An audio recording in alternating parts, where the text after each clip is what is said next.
यीशु हेबे तुम साथी दूर हेब भय भ्रांति से तो जगतर ज्योति अंधकार हेब इति प्रात ज्योति जीवन जला प्रात ज्योति। प्रिय दर्शक बंधु नमस्कार। ख्रीष्ट सम्मिलित मंडली भुवनेश्वर द्वारा आयोजित यह विशेष कार्यक्रम प्रातज्योति को आपण मानक विशेष करी स्वागत जनाए। आपण माने निरंतर भाव में यह कार्यक्रम को देखुथबारु आपण मानक विशेष विशेष धन्यवाद जनाए। प्रभु आपण मानक आशीर्वाद करंतु एवं सहाय्य करंतु। आज ये नूतन सकाळ रे जेतेबेला माने यह कार्यक्रम देखुचु एवं आमनकर कार्यधारा को आरंभ करूचु एक विशेष चिंता नहीं आजिर कार्यक्रम को आरंभ करिबा। आजिर कार्यक्रम रे आम एक विशेष विषय आलोचना करिबा ताहा होची प्रार्थनार शक्ति। प्रथम विषय जे प्रार्थना प्रार्थना कौन एवं प्रार्थना कहा निकटरे करिबा आवश्यक एवं एहार शक्ति विषय रे अल्प आलोचना करिबा। आमे समस्ते मनुष्य अटु एवं आमे समस्ते सबु मनुष्य बा सबु प्राणी ईश्वरंक द्वारा सृष्ट अटु। तेणु समस्त विषय ईश्वरंकर अधीन रे अछि, ईश्वरंकर द्वारा परिचालित हुए। अन्य भाव रे कहिया पई गले आमनकर समस्त विषय ईश्वरंक द्वारा नियंत्रण करा जाइछि। तेणु मनुष्य सदा बेले ईश्वर को स्मरण करिबा आवश्यक। ए ईश्वर को स्मरण करुथबा बेले प्रार्थना एक विशेष माध्यम जहाँ में ईश्वर को स्मरण करिबा पाया मान को पथ जोगाए। ईश्वर निकट में आमମାନଙ୍କର विषय वस्तु को उपस्थापना करिया पाई एक पथ जोगाए। प्रार्थना जदि याकु सरल भाषा माने बुझू ताहले निवेदन बोली कहि परिबा, विनती बोली कहि परिबा। तेबे एई प्रार्थना कौन? प्रार्थना आमनक जीवन रे आवश्यक होउतबा कोनोसी विषय किंबा आमे निकट भविष्यत रे करूतबा समस्त कार्य को ईश्वर निकट रे उपस्थापना करिबा होउची प्रार्थना।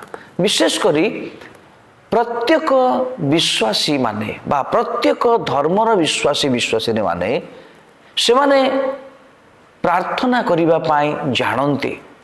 निश्चित भाव रे समस्तंकर प्रार्थना भिन्न भिन्न प्रकार रो, किंतु आमମାନଙ୍କର प्रार्थना आमମାନଙ୍କର व्यक्तिगत जीवनर आवश्यकता किंबा आमମାନଙ୍କ पारिवारिक जीवनर आवश्यकता किंबा आमମାନଙ୍କର आउ अन्य कौनसी विषयर आवश्यकता किंबा कार्य गुड़िक पाई आमे ईश्वरଙ୍କ निकटरे निवेदन करिथाउ। अन्य भाव रे बुझिया पाई गले जहाँ आमे करिबा पाई अक्षम हेइताउ सेही कार्य को ईश्वरଙ୍କ द्वारा सफल करिबा पाई मध्य आमे प्रार्थना करिथाउ। प्रार्थना आमମାନଙ୍କର निवेदन आमମାନଙ୍କର गुहारी आमे कहा निकटरे करिथाउ ना आमे ईश्वरଙ୍କ निकटरे प्रार्थना करिथाउ। जो ईश्वर आमମାନଙ୍କୁ सृष्टि करिसंती, जो ईश्वर आमनको प्रतिपालन करंती, जो ईश्वर आमମାନଙ୍କର समस्त गति निर्धारण करंती सेही ईश्वरଙ୍କ निकटरे आमे प्रार्थना करिथाउ। मोर प्रिय दर्शक बंधु माने प्रकृत एवं सत्य जीवंत ईश्वर निकट में जदि आम प्रार्थना करूँ जेहेतु से समस्त विषय सृष्टि करिसंती आमମାନଙ୍କର प्रार्थनार उत्तर स्वरूपे से समस्त विषय आमମାନଙ୍କୁ प्रदान करते, समस्त विषय करि पारंती। तेणु आजिर आलोचना रे केवल प्रार्थना नुहे किंतु प्रार्थनार शक्ति विषय रे आमे आलोचना करूछु।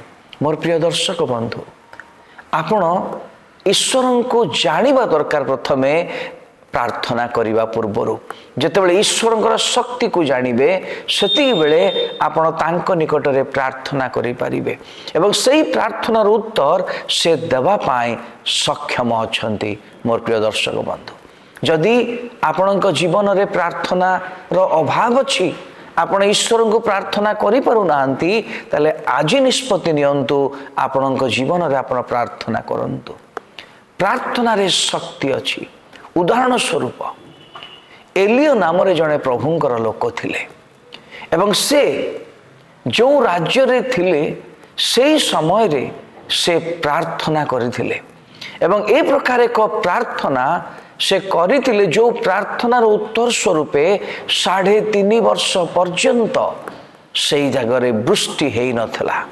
एहा आमने जदि पढ़िबा जाकब नामक पुस्तक 5 अध्याय 17 एवं 18 पदरे यही कथा लेखा अछि जे एलियो ईश्वर निकट में एकांत चित्तरे प्रार्थना कले एवं से ए प्रकार एक प्रार्थना कले जो प्रार्थना हेतु 3.5 वर्ष पर्यंत वृष्टि हैला नहीं वर्षा हैला नहीं किंतु 18 पदरे जदि आम पढ़िबा से जगह लेखा अछि से पुनर्बार प्रार्थना करन्ते आकाशरु वृष्टि हैला आउ भूमि अपना फल उत्पन्न कला।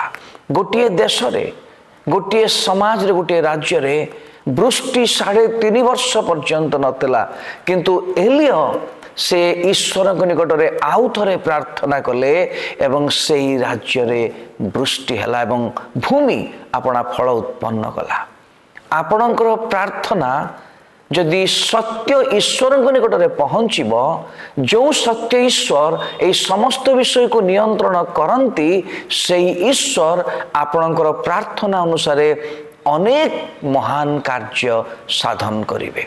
यह तो वृष्टि विषय आलोचना में करूथुलु किंतु मोर प्रिय दर्शक बंधु माने आपणक जीवन में आज अनेक आवश्यकता थिबो आपणक जीवन में अनेक प्रकार रोग व्याधि थिबो ईश्वर ए समस्त विषय समाधान करिवार परमेश्वर अटंती जो ईश्वर को आमे प्रार्थना करू से प्रभु आमनकर प्रार्थना शुणंती सेथिपाई प्रभु यीशु ख्रीष्ट आमन को प्रार्थना करिबा पाई मध्य शिखैले एवं से ईश्वर निकट में आमनकर परिचय देले जदि प्रभु यीशु ख्रीष्टଙ୍କ नामरे आपण जदि ईश्वर को जे कोनोसी विषय मागिबे से आपण को ताहा प्रदान करिवे। मोर प्रिय दर्शक बंधु माने जदि आपणक जीवन में ईश्वर निकट में प्रार्थना करिवार अभ्यास आपणकर नाही ताहले आपण आज प्रार्थना आरंभ करंतु। अनेक समय रे यह कहिबा पाई सहज हुए भाबिबा पाई मध्य सहज हुए प्रार्थना आरंभ करिवार निष्पत्ति को सहज भली लागे किंतु आमे करि पारि न थाओ। मोर प्रिय दर्शक बंधु माने आज ही समय आपण प्रार्थना आरंभ करंतु। आपणक जीवन रे अनेक गुडे विषय परिवर्तन आपे आपे आसीबो कारण परिवर्तन आपण निजे करि परिबेनी कि केही अन्य जने केही आपणकर जीवन को परिवर्तन करि परिबेनी किंतु सदा प्रभु जीवित परमेश्वर आपणकर जीवन को परिवर्तन करिवे जदि आपणकर जीवन रे आपण प्रार्थना को प्रथम स्थान देबे। प्रभु आपण माननकु आशीर्वाद करंतु। धन्यवाद।